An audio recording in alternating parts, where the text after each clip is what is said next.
Grateful for the opportunity to weigh in on this extremely important topic.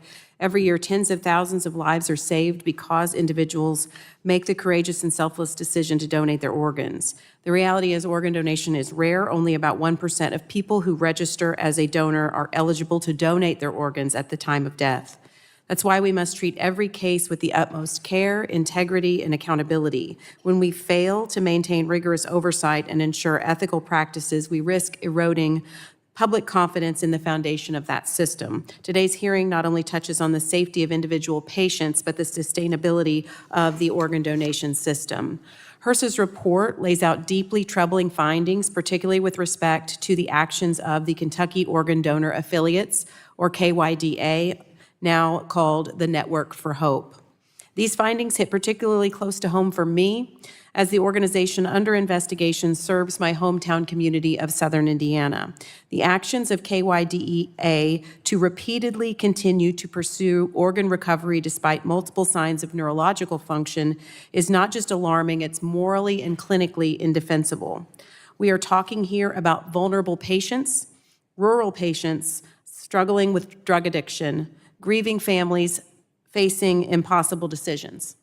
When the public places trust in our organ procurement organizations, that trust must be earned and honored every single time.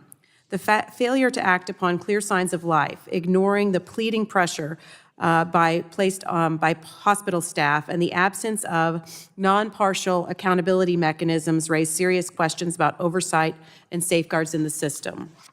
Dr. Lynch, your report makes it clear that existing protocols were not followed. Why did the oversight framework in place fail before the incidents were reported? And is it a broader systemic issue, or is it limited to KYDA? Unfortunately, it is not limited to KYDA. During the course of this investigation, we received concerns that were in areas served by other OPOs. The failure here is at multiple levels. So the OPO has a responsibility to conduct quality reviews and to conduct good oversight, to conduct good training for its staff, to make sure that they know what to look for, and to make sure that they feel empowered to stop the process. These are all important things at a local level. HRSA's oversight here is through the OPTN on the system, and the OPTN and its contractors' review of this was poor.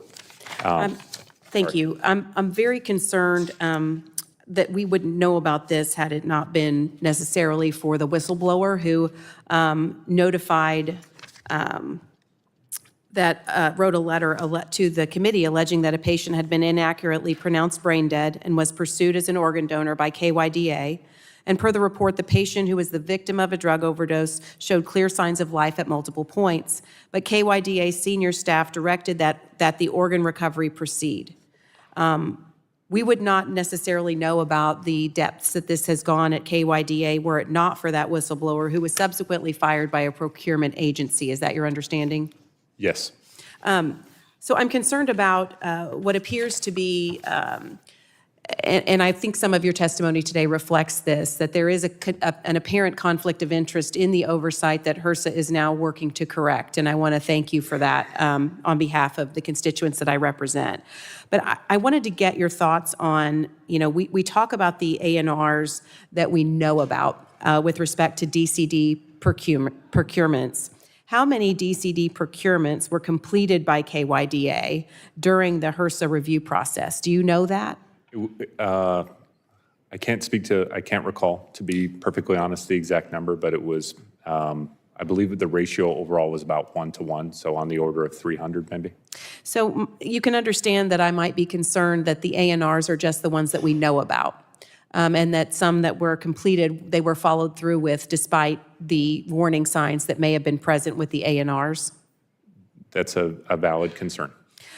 Well, I just want, in the remaining time I have, I know that HRSA has asked OPTN to report on within 30 days some of their findings. Have you received anything from OPTN at this point that met your metric to develop and implement a 12-month monitoring plan for KYDA? Have they done that? Yes, we have started on that process and had meetings with them.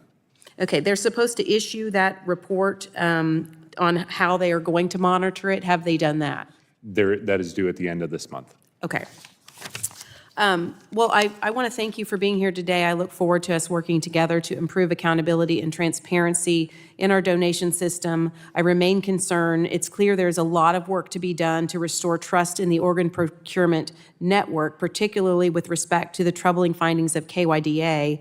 My last question with the time I have is, do you have concerns that KYDA is continuing under the current framework, given the concerns that have been shared to the committee? We believe that the corrective action plan that we're putting into place will enable them to perform in a safe fashion. Thank you. I yield back.